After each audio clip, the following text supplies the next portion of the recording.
नागरिक शास्त्र या राजनीति शास्त्र या राजनीति विज्ञान कक्षा 11 के प्रिय विद्यार्थियों, आज हम आपसे अध्याय 3 चुनाव और प्रतिनिधित्व इस विषय पर विस्तार से चर्चा करेंगे।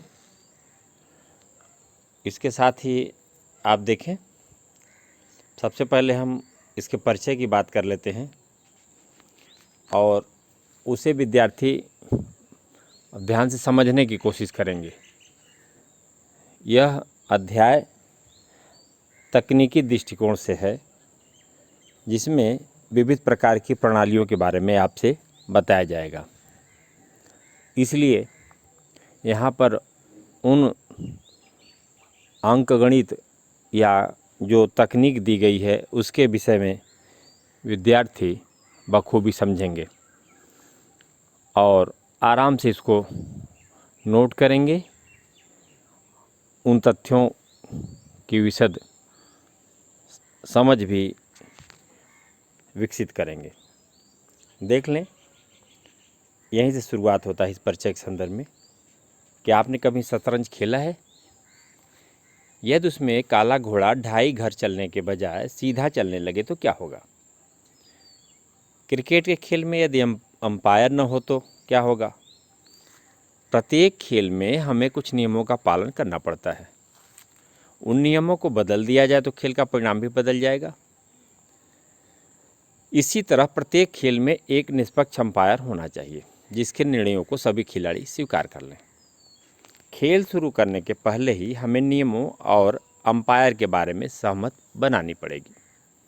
जो खेल के बारे में सत्य है, वहीं चुनाव के बारे में भी सत्य है। चुनाव संपन्न कराने के भिन्न भिन्न नियम और व्यवस्थाएं हैं। चुनाव का परिणाम इस पर निर्भर करता है कि हमने कैसे नियम बनाए हैं। हमें चुनावों को निष्पक्ष ढंग से कराने के लिए एक मशीनरी भी चाहिए, क्योंकि ये दोनों ही निर्णय चुनावी राजनीति का खेल शुरू होने से पहले ही लिए जाने चाहिए। इसलिए इन्हें सरकार पर नहीं छोड़ा जा सकता। चुनाव के बारे में इन मूलभूत निर्णयों को लोकतांत्रिक देश के संविधान में लिख दिया जाता है। इस अध्याय में हम चुनाव और प्रतिनिधित्व के बारे में संवैधानिक प्रावधानों का अध्ययन करेंगे। अपने संविधान में जिन चुनाव पद्धति को स्वीकार किया गया है, हम उसके महत्व और चुनाव कराने की निष्पक्ष मशीनरी से संबंधित संवैधानिक प्रावधानों के आशय पर प्रकाश डालेंगे। इस संबंध में संविधान के प्रावधानों को संशोधित करने के लिए जो सुझाव दिए गए हैं, हम उन पर भी चर्चा करेंगे। इस अध्याय को पढ़ने से आपको इन बातों का पता चलेगा। नंबर 1, चुनाव की विभिन्न विधियां, अपने देश की चुनाव व्यवस्था की विशेषताएं, स्वतंत्र और निष्पक्ष चुनाव कराने के प्रावधानों का महत्व, चुनाव सुधार पर होने वाली बहस। चुनाव और लोकतंत्र।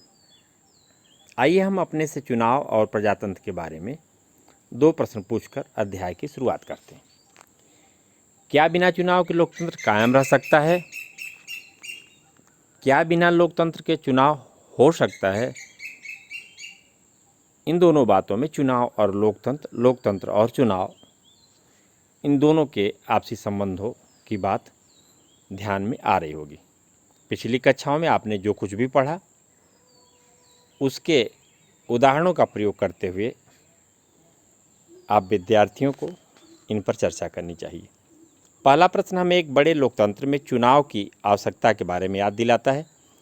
कोई भी निर्णय लेने में सभी नागरिक प्रत्यक्ष रूप से भाग नहीं ले सकते, अतः लोग अपने प्रतिनिधियों को चुनते हैं। चुनाव महत्वपूर्ण हो जाता है। हम जब भी चुनाव लोकतंत्र के बारे में सोचते हैं, विशेषकर भारतीय, तो सहज ही हमारा ध्यान पिछले चुनावों पर चला जाता है। आज चुनाव पूरी लोकतांत्रिक प्रक्रिया के जाने माने प्रतीक हो गए। हम प्रायः प्रत्यक्ष और अप्रत्यक्ष लोकतंत्र में अंतर करते हैं। प्रत्यक्ष लोकतंत्र में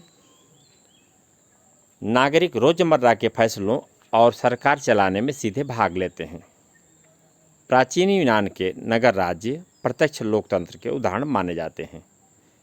अनेक लोगों की स्थानीय सरकारें, खास तौर से ग्राम सभाएं, प्रत्यक्ष प्रजातंत्र के निकटतम उदाहरण हैं। लेकिन जब लाखों और करोड़ों लोगों को निर्णय लेना हो तो इस प्रकार के प्रत्यक्ष लोकतंत्र को व्यवहार में नहीं लाया जा सकता। इसलिए जनता के शासन का अर्थ सामान्यतः जनता के प्रतिनिधियों के द्वारा चलने वाला शासन से है। एक कार्टून आप देख लें, चुनाव लोकतंत्र का त्यौहार है, लेकिन इस कार्टून में उसे एक आफत के रूप में दिखाया गया। देखें आप, क्या यह लोकतंत्र के लिए अच्छा है? जब भी चुनाव होता है तो उस समय इस तरह की स्थितियां बनती हैं।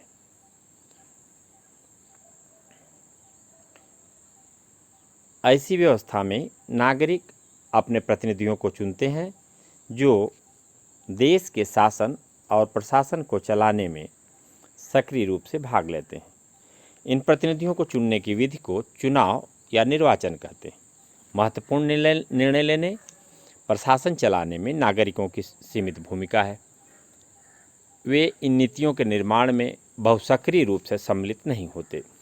नागरिक उसमें अप्रत्यक्ष रूप से अपने निर्वाचित प्रतिनिधियों के माध्यम से सम्मिलित होते हैं। जिस व्यवस्था में सभी प्रमुख निर्णय निर्वाचित प्रतिनिधियों के माध्यम से लिए जाएं, उसमें प्रतिनिधियों के निर्वाचन का तरीका बहुत महत्वपूर्ण हो जाता है। दूसरा प्रश्न हमें इस बात की याद दिलाता है कि सभी चुनाव लोकतांत्रिक नहीं होते।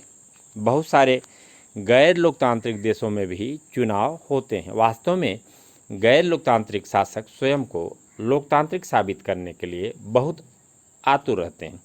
इसके लिए वे चुनावों को ऐसे ढंग से कराते हैं कि उनके शासन को कोई खतरा न हो। क्या आप ऐसे कुछ गैर लोकतांत्रिक चुनावों के उदाहरण दे सकते हैं? आपकी राय में कौन सी बात एक लोकतांत्रिक चुनाव को एक गैर लोकतांत्रिक चुनाव से अलग करती है? किसी देश में चुनावों को लोकतांत्रिक ढंग से संपन्न कराना सुनिश्चित करने के लिए क्या करना चाहिए? इसी बिंदु पर संविधान की महत्वपूर्ण भूमिका है। एक लोकतांत्रिक देश का संविधान चुनावों के लिए कुछ मूलभूत नियम बनाता है और इस संबंध में विस्तृत नियम कानून बनाने का काम विधायिका पर छोड़ देता है। ये मूलभूत नियम सामान्यतः हमें बताते हैं कि आप देखें, वे प्रमुख विषय बिंदु: कौन मत देने के लिए योग्य है, अर्थात मतदाता की योग्यता; कौन चुनाव लड़ने के लिए योग्य है, अर्थात प्रत्याशी की योग्यता; कौन चुनाव की देखरेख करेगा, अर्थात निर्वाचन आयोग या चुनाव आयोग; मतदाता अपना प्रतिनिधि कैसे चुनेंगे, प्रत्यक्ष तरीके से या अप्रत्यक्ष तरीके से; मतगणना कैसे होगी और प्रतिनिधियों का चुनाव कैसे होगा। इन सब विषयों पर अन्य लोकतांत्रिक संविधानों की भांति भारत का संविधान भी इन सभी प्रश्नों का उत्तर देता है। आप समझ सकते हैं, इसमें पहले 3 प्रश्नों का लक्ष्य एक स्वतंत्र और निष्पक्ष चुनाव है, जिसे लोकतांत्रिक चुनाव कहा जा सके। अंतिम 2 प्रश्नों का लक्ष्य न्यायपूर्ण प्रतिनिधित्व है। इस अध्याय में हम चुनाव के बारे में संवैधानिक प्रावधानों के इन 2 पहलुओं पर चर्चा करेंगे। खुद करें और उसको सीखें। भारत तथा किसी अन्य देश के चुनाव के संबंध में अखबारों की खबरों को काटें, जिसे सामान्यतया कतरन कहा जाता है, और उन कतरनों को कुछ भागों में बांटें, जैसे प्रतिनिधि की व्यवस्था, दूसरा मतदाता की योग्यता, तीसरा चुनाव आयोग की भूमिका। आप अपने इंटरनेट से भारत निर्वाचन आयोग की वेबसाइट eci.gov.in, इसी तरह की अन्य वेबसाइटें भी हैं जिस पर जाकर के आप विभिन्न विषयों के बारे में जानकारी इकट्ठा कर सकते हैं। भारत में चुनाव व्यवस्था। आपने चुनावों की विभिन्न विधियों या व्यवस्थाओं पर गौर किया होगा। आपको आश्चर्य भी हुआ होगा कि यह सब क्या है। आपने चुनावों के समय चुनाव प्रचार के लिए अपनाए जाने वाले विभिन्न तरीकों के बारे में भी पढ़ा सुना होगा। चुनाव के विभिन्न तरीके क्या हैं? चुनाव संचालन करने की एक व्यवस्था है। इसके लिए प्राधिकार और नियम भी हैं जो बताते हैं कि क्या करें और क्या न करें। क्या चुनाव व्यवस्था का यही अर्थ है? आपको आश्चर्य हो सकता है कि क्यों संविधान में यह लिखने की जरूरत पड़ी कि मतगणना कैसे होगी और प्रतिनिधि कैसे चुने जाएंगे। क्या यह स्वयं ही स्पष्ट नहीं? लोग जाते हैं और वोट देते हैं। जिस प्रत्याशी को अधिकतम वोट मिलते हैं वह चुना जाता है। पूरे विश्व में ऐसे ही चुनाव होता है। हमें इसके बारे में क्यों सोचना चाहिए? हमें इसलिए सोचना चाहिए क्योंकि यह प्रश्न उतना सरल नहीं जितना हमें लगता है। हम अपनी चुनाव व्यवस्था में भी इतना लीन हैं कि हमें लगता है कि कोई और तरीका हो ही नहीं सकता। लोकतांत्रिक चुनाव में जनता वोट देती है, उसकी इच्छा ही यह तय करती है कि कौन चुनाव जीतेगा। लेकिन लोगों के द्वारा अपनी रुचि को व्यक्त करने के अनेक तरीके हो सकते हैं। उनकी पसंद की गणना करने की भी बहुत सारी विधियां हो सकती हैं। खेल के इन अलग अलग नियमों से इस बात का फैसला बदल सकता है कि जीत किसकी होगी। कुछ नियम ऐसे हैं जिनमें बड़े दलों को लाभ पहुंचता है। कुछ नियमों से छोटे खिलाड़ियों अर्थात दलों को मदद मिलती है। कुछ नियम बहुसंख्यक समुदाय के हित में जाते हैं तो अन्य अल्पसंख्यकों को संरक्षण देते हैं। हम एक नाटकीय उदाहरण से समझेंगे कि ऐसा कैसे होता है। इसके पहले हम क्या करना है और करके कैसे सीखना है, यह विद्यार्थियों का विषय है और विद्यार्थी इस पर ध्यान देंगे। अपनी कक्षा में चुनाव संपन्न कर 4 कक्षा प्रतिनिधियों को चुनें। चुनाव 3 अलग अलग तरीके से करें। तरीका क्या है उसको देखें आप। प्रत्येक छात्र 1 वोट दे सकता है। जिन 4 छात्रों को सबसे अधिक वोट मिले उन्हें चुना जाए। दूसरा तरीका, प्रत्येक छात्र के पास 4 वोट हैं जिन्हें वे चाहे तो एक ही प्रत्याशी को दे दें या उसे अन्य प्रत्याशियों में बांट दें। जिन 4 छात्रों को सबसे अधिक वोट मिले उन्हें चुना जाए। तीसरा तरीका, प्रत्येक छात्र विभिन्न प्रत्याशियों को वरीयता क्रम में वोट दें और गणना की विधि वह हो जो राज्यसभा सदस्यों के निर्वाचन में प्रयोग की जाती है। इस विधि के बारे में आगे हम विस्तार से बात करेंगे। फिर भी आप जान लें विद्यार्थी कि एकल संक्रमणी मत पद्धति से आनुपातिक प्रतिनिधित्व प्रणाली एकल संक्रमणी मत पद्धति से यह चुनाव होते। जब उस पर जाएंगे तो विस्तार से चर्चा करेंगे। आप देखें कि क्या इन सभी तरीकों से चुनाव कराने पर वही 4 लोग चुनाव जीते? यदि नहीं तो क्या फर्क पड़ा और क्यों? आगे देखें आप, जो सबसे आगे वही जीते। इस अखबार की खतरन को देखिए। भारतीय लोकतंत्र के ऐतिहासिक क्षण के बारे में 1984 के लोकसभा चुनाव के परिणाम ये देखें आप। पहली बार कांग्रेस को 3/4 बहुमत। लोकसभा चुनाव में कांग्रेस पार्टी ने 543 में से 415 सीटें जीती, जो कुल सीटों के 80% से भी अधिक है। लोकसभा चुनाव में किसी दल को ऐसी सफलता कभी नहीं मिली। इस चुनाव से क्या पता चलता है? कांग्रेस पार्टी को 3/4 सीटें मिले। क्या इसका यह अर्थ है कि प्रत्येक 5 भारतीय नागरिकों में से 4 ने कांग्रेस को वोट दिया? वास्तव में नहीं। अभी तालिका आप देखेंगे। कांग्रेस पार्टी को 48% वोट मिले। इसका अर्थ यह हुआ कि कुल मिलाकर जितने लोगों ने मतदान किया उनमें केवल 48% लोगों ने कांग्रेस को वोट किया। लेकिन पार्टी को 80% से भी अधिक सीटें मिली।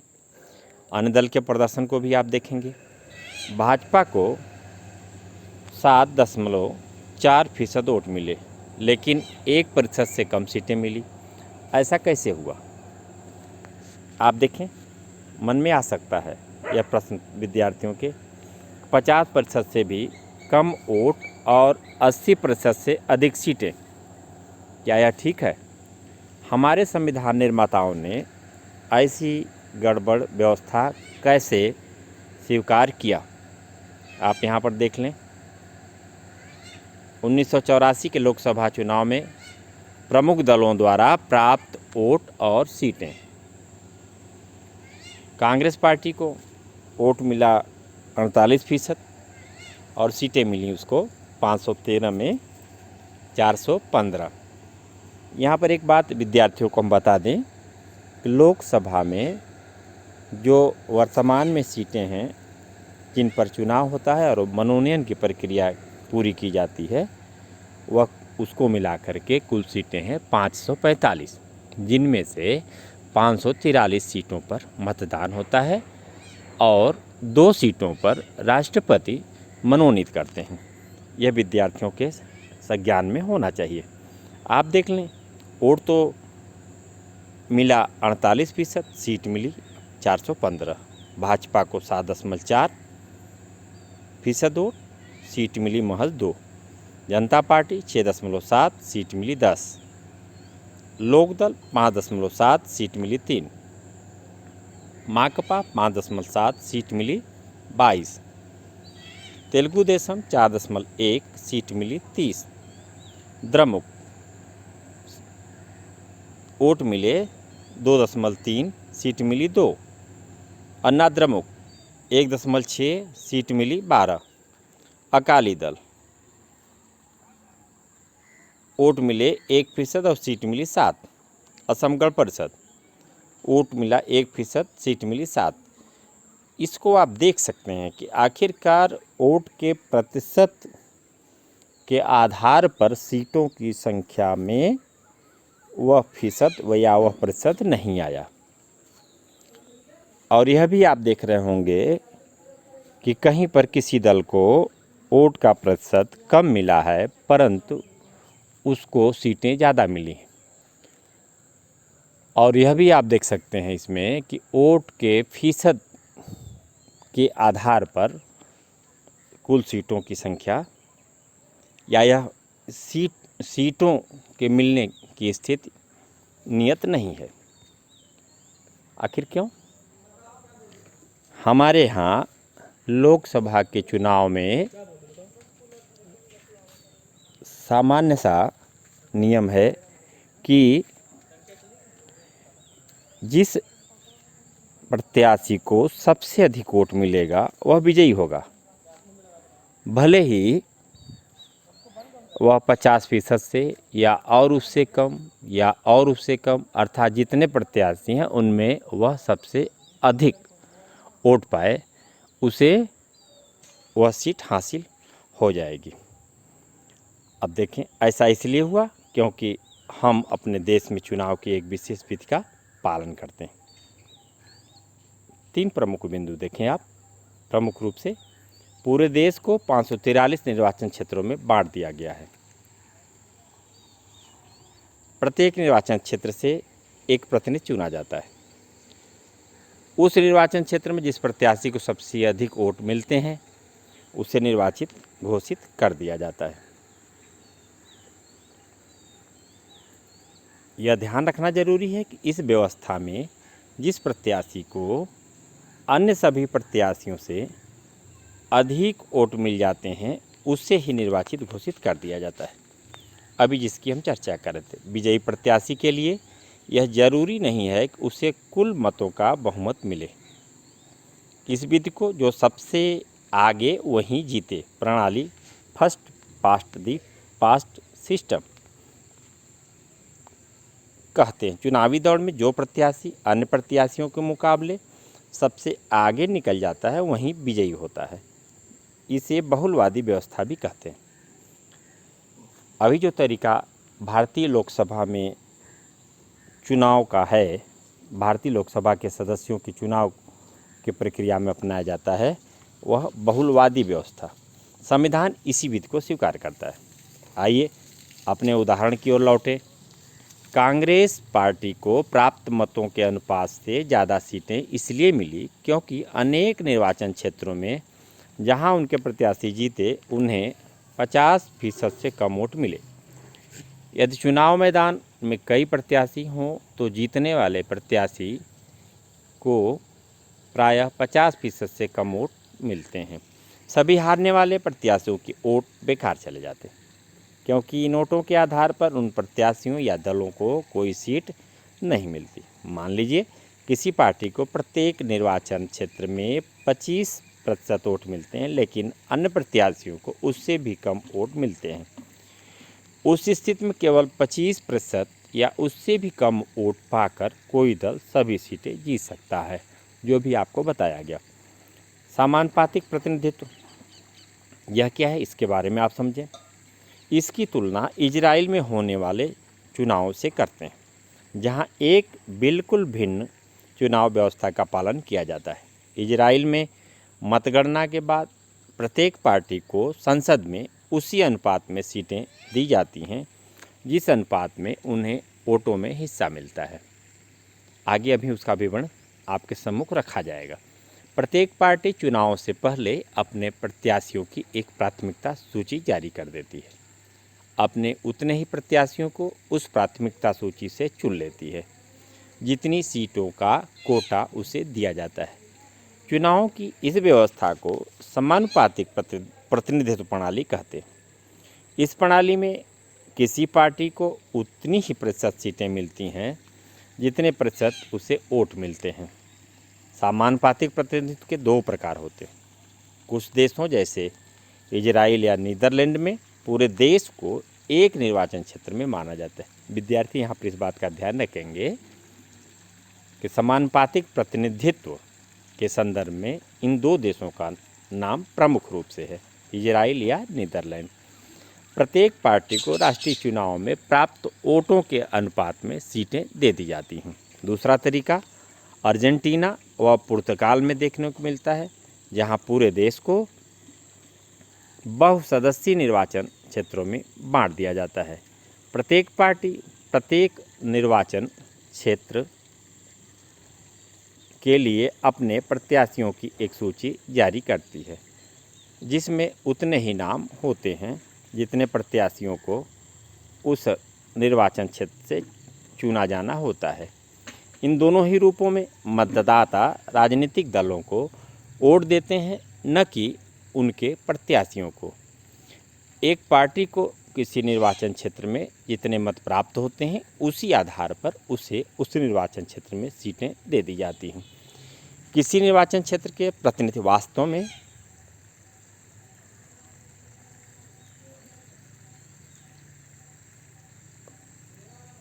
दलों के प्रतिनिधि होते हैं। भारत में हमने समानुपातिक प्रतिनिधित्व प्रणाली को केवल अप्रत्यक्ष चुनावों के लिए सीमित रूप में अपनाया है।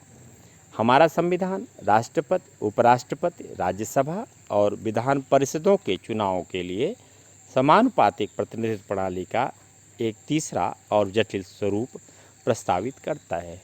विद्यार्थियों के लिए हम बता दें, समानुपातिक प्रतिनिधित्व प्रणाली हमारे यहाँ के चुनाव में राष्ट्रपति के चुनाव, उपराष्ट्रपति के चुनाव, राज्यसभा और विधान परिषदों के चुनाव में अपनाया जाता है। इसके पहले हम देख लें, अभी जो चर्चा हो रही थी कि किस प्रकार से लोगों को वोट मिले। इजराइल का जो विवरण दिया जा रहा है आपको समानुपातिक प्रतिनिधित्व प्रणाली के बारे में, इजराइल में चुनाव के लिए समानुपातिक प्रतिनिधित्व प्रणाली अपनाई गई है।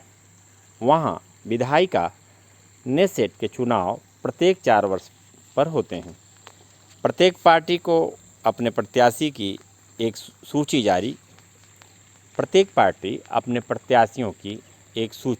जारी करती है, लेकिन मतदाता प्रत्याशियों को नहीं वरन पार्टियों को वोट देते हैं। प्रत्येक पार्टी को प्राप्त वोटों के अनुपात में ही विधायिका में सीटें मिलती हैं। इससे सीमित जनाधार वाली छोटी पार्टियों को भी विधायिका में कुछ प्रतिनिधित्व मिल जाता है। एक शर्त भी है, विधायिका में सीट पाने के न्यूनतम 3.25% वोट मिलने ही चाहिए। इससे प्रायः बहुदलीय गठबंधन सरकारें बनती हैं। 2015 के नेसेट के चुनाव परिणाम दिए गए हैं। इसके आधार पर आप यह पता लगा सकते हैं कि विभिन्न पार्टियों को कितने प्रतिशत सीट मिली। आप देखें, वोटों का प्रतिशत और सीटों की संख्या। यहाँ बताया गया कि जिस दलों को जितना फीसद वोट मिलेगा उसके अनुपात में ही उनको, उनके दल के प्रतिनिधियों को वो सीटें उपलब्ध कराई जाएंगी या दी जाएंगी। यहाँ पर एक चार्ट दिया गया, उसी के हिसाब से कुल सीटों की संख्या आप देख लें। आप देखें सीटों की संख्या कुल 120 और वोट 100%, जो टोटल वोटों गिनती है उस आधार पर जो सीटें बनी उसे उतनी सीटें वहाँ पर उपलब्ध करा दी गई। हाँ, इतना ज़रूर है कि जिन दलों को जो निर्धारित मानक है उससे कम वोट मिला उन्हें सीटें उपलब्ध नहीं कराई गई। जैसे अन्य दल नीचे दिया गया है, अर्थात इसमें कई दल शामिल होंगे जिनका कुल वोट प्रतिशत 4.51 है, परंतु जो न्यूनतम मानक बनाया गया है 3.25 किसी भी प्रत्याशी को प्राप्त नहीं हुआ होगा, किसी भी दल को प्राप्त नहीं हुआ होगा, इसलिए उनका एक भी प्रतिनिधि इसमें चयन नहीं हो पाया। आगे देखें आप, सर्वाधिक वोट पाने वाले की जीत और समानुपातिक प्रतिनिधि चुनाव व्यवस्था की तुलना।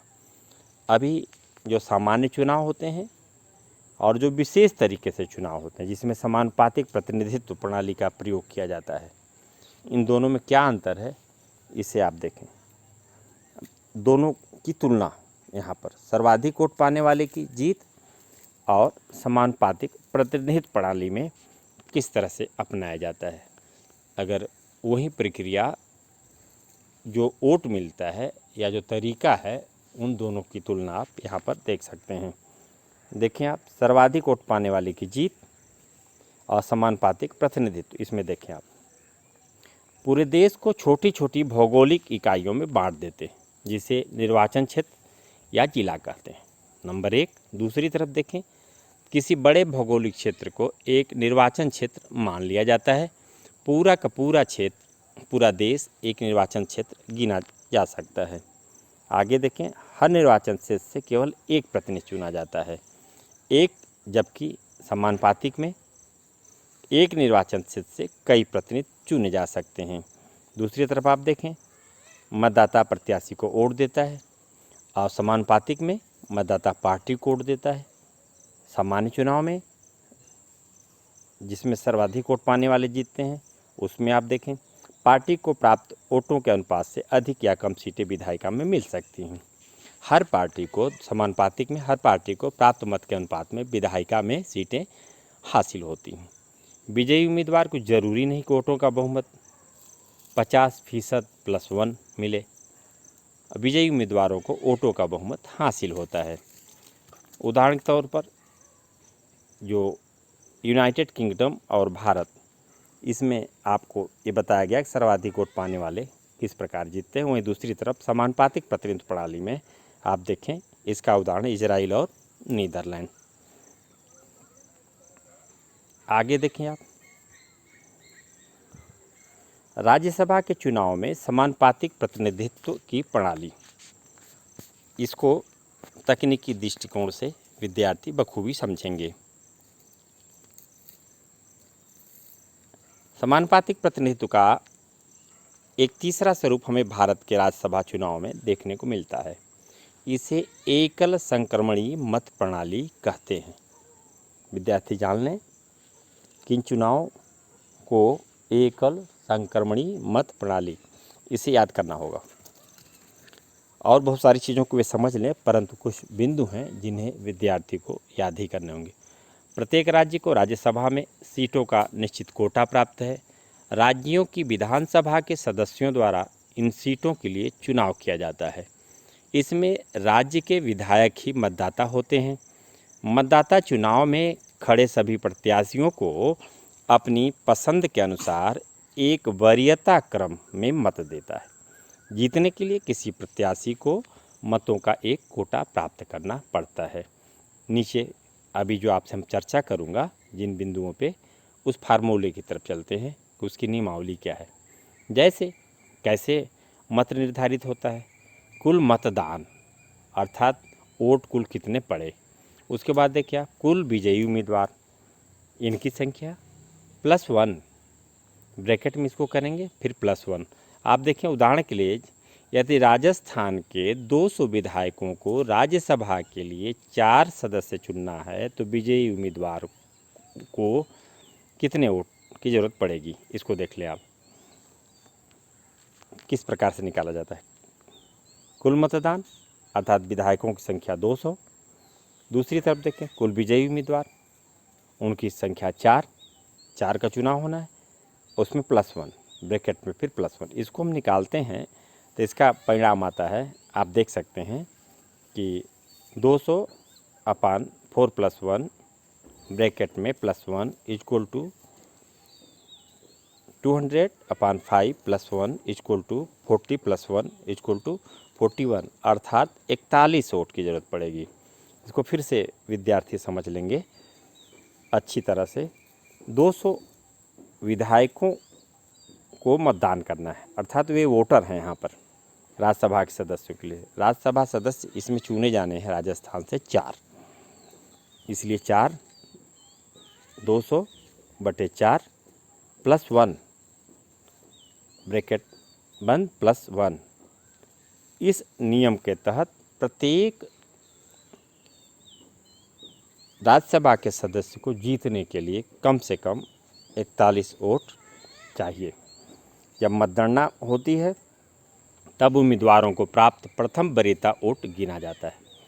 प्रथम वरीयता वोटों की गणना के बाद यदि प्रत्याशियों की वांछित संख्या वोटों का कोटा नहीं प्राप्त कर पाती तो पुनः मतगणना की जाती है। ऐसे उस प्रत्याशी को मतगणना से निकाल दिया जाता है जिसे प्रथम वरीयता वाले सबसे कम वोट मिले हों। ये प्रमुख बात है, समझ लें कि जब मतदान होता है तो स्वाभाविक है कि कुछ प्रत्याशियों को जिसमें से किसी एक को सबसे ज़्यादा मत मिलेगा और उन्हीं प्रत्याशियों में से किसी को सबसे कम वोट मिलेगा। तो जिसे कम वोट मिलता है इस नियम के अंतर्गत उसको उस मतगणना से बाहर कर देते हैं और उसके मतों में जो द्वितीय वरीयता का वोट मिला हुआ है उसमें यह देखा जाता है कि यह मत उन प्रत्याशियों में से किन को गया है। इस प्रकार वह मत हस्तांतरित कर दिया जाता है और यह प्रक्रिया तब तक जारी रहती है जब तक वांछित संख्या 4 के बराबर प्रत्याशियों को, जो अभी जीतने के लिए था, विजयी घोषित नहीं कर दिया जाता। भारत में सर्वाधिक वोट से जीत की प्रणाली क्यों स्वीकार की गई? स्वीकार, आप देखें, इस प्रश्न का उत्तर अनुमान लगाना बहुत कठिन नहीं है। यदि आपने अभी जिन बॉक्सों को देखा, राज्यसभा की चुनाव प्रक्रिया के बारे में आपने पढ़ा होगा, तो आपकी समझ में आ गया होगा कि यह प्रक्रिया काफ़ी जटिल है, जो किसी छोटे देश में तो लागू हो सकती है पर उपमहाद्वीप जैसे विशाल देश भारत में नहीं। सर्वाधिक वोट से जीत वाली व्यवस्था की सफलता इतनी लोकप्रियता का कारण है उन सामान्य मतदाताओं के लिए जिन्हें राजनीति और चुनाव का विशेष ज्ञान नहीं है। इस पूरी चुनाव व्यवस्था को समझना अत्यंत सरल है। इसके अतिरिक्त चुनाव के समय मतदाताओं के पास स्पष्ट विकल्प होते हैं। मतदाताओं को वोट करते समय किसी प्रत्याशी या दल को केवल स्वीकृति प्रदान करना होता है। राजनीति की वास्तविकता को ध्यान में रखकर मतदाता किसी प्रत्याशी को भी वरीयता दे सकता है और किसी दल को भी। वह चाहे तो इन दोनों में मतदान के समय संतुलन बनाने की कोशिश भी कर सकता है। यह प्रणाली मतदाताओं को केवल दलों में ही नहीं वरन उम्मीदवारों में भी चयन का स्पष्ट विकल्प देती है। अन्य चुनावी व्यवस्थाओं में खासकर से समानुपातिक प्रतिनिधित्व प्रणाली में मतदाताओं को किसी एक दल को चुनने का विकल्प दिया जाता है, लेकिन प्रत्याशियों का चयन पार्टी द्वारा जारी की गई सूची के अनुसार होता है। लेकिन प्रत्याशियों का चयन इस प्रकार किसी क्षेत्र विशेष का प्रतिनिधित्व करने वाला और उसके प्रति उत्तरदायी कोई एक प्रतिनिधि नहीं होता, लेकिन सर्वाधिक वोट से जीत वाली व्यवस्था पर आधारित निर्वाचन क्षेत्रों में मतदाता जानते हैं कि उनका प्रतिनिधि कौन है और उसे उत्तरदायी ठहरा सकते हैं। ये देखें आप, यह कार्टून देखें, चित्रों से आप पहचान सकते हैं कि कौन कौन है और ये किस दल के हैं। और नीचे आप देख सकते हैं ये विपक्ष है, अपोजिशन, और ये सत्ता दल और विपक्ष दोनों की स्थिति किस प्रकार से आप देखें। भीम का कांग्रेस के आगे विपक्ष एक बौने के रूप में दिखाया गया है। क्या ये हमारे निर्वाचन प्रणाली का परिणाम था?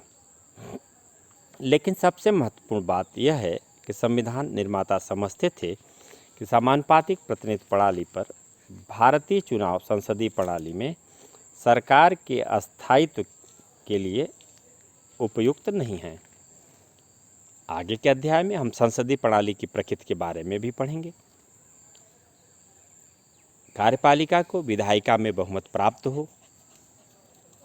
समानुपातिक प्रतिनिधित्व प्रणाली से स्पष्ट बहुमत मिलने में कठिनाई होगी, क्योंकि मतों के प्रतिशत के अनुपात में विधायिका में सीटें बंट जाएंगी। सर्वाधिक मत से जीत वाली प्रणाली में अमूमन बड़े दलों या गठबंधनों को बोनस के रूप में कुछ अतिरिक्त सीटें मिल जाती हैं। ये सीटें उन्हें प्राप्त मतों के अनुपात से अधिक होती हैं। यह प्रणाली एक अस्थायी सरकार बनाने का मार्ग प्रशस्त कर संसदीय सरकार को सुचारू और प्रभावी ढंग से काम करने का अवसर देती हैं। सर्वाधिक मत से जीत वाली प्रणाली एक निर्वाचन क्षेत्र में विभिन्न सामाजिक वर्गों को एकजुट होकर चुनाव जीतने में मदद करती हैं। भारत जैसे विविधताओं वाले देश में समानुपातिक प्रतिनिधित्व प्रणाली प्रत्येक समुदाय को अपनी एक राष्ट्रव्यापी पार्टी बनाने को प्रेरित करेंगी। संभवतः यह बात भी हमारे संविधान बनाने वालों के दिमाग में रही होंगी। संविधान का अब तक कामकाज संविधान निर्माताओं की अपेक्षा को प्रमाणित करता है। संविधान निर्माताओं की उम्मीद को संविधान की कार्यप्रणाली से प्राप्त अनुभव प्रमाणित करता है। सर्वाधिक मत से जीत वाली प्रणाली आम मतदाता के लिए सुपरिचित सिद्ध हुई हैं, सरल भी हैं। इसने केंद्र और राज्यों में बड़े दलों को स्पष्ट बहुमत प्राप्त करने में मदद की है। इस प्रणाली ने उन दलों को ही हतोत्साहित किया है जो किसी एक जात या समुदाय से ही अपने सभी वोट प्राप्त करते हैं। सामान्यतः सर्वाधिक मत से जीत वाली प्रणाली से द्विदलीय व्यवस्था उभरती है। इसका मतलब है कि सत्ता के लिए दो प्रमुख प्रतियोगी हैं और यही दोनों बारी बारी से सत्ता प्राप्त करते हैं। नए दलों या किसी तीसरी पार्टी को इस प्रतियोगिता में सम्मिलित होने और सत्ता प्राप्त करने में कठिनाई होती है। इस संदर्भ में भारत में इस प्रणाली का अनुभव कुछ अलग है। स्वतंत्रता के बाद यद्यपि हमने सर्वाधिक मत से जीत वाली प्रणाली अपनाई, फिर भी एक दल का वर्चस्व उभर कर सामने आया। इसके साथ साथ अनेक छोटे दल भी अस्तित्व में रहे। 1989 के बाद भारत में बहुदलीय गठबंधनों की कार्यप्रणाली को देखा जा सकता है। इसी के साथ अनेक राज्यों में धीरे धीरे द्विदलीय प्रतियोगिता उभर रही है। लेकिन भारतीय दलीय प्रणाली की प्रमुख विशेषता यह है कि गठबंधन सरकारों के आने से नए और छोटे दलों को सर्वाधिक मत से जीत वाली प्रणाली के बावजूद चुनावी प्रतियोगिता में प्रवेश करने का मौका मिला है। यहीं पर हम इस पर अल्प विराम लगाते हैं और शेष अध्याय का आगे हम आपसे चर्चा करेंगे। अभी आप चैप्टर 3 चुनाव और प्रतिनिधित्व संदर्भित विषयों के बारे में सुन और समझ रहे थे।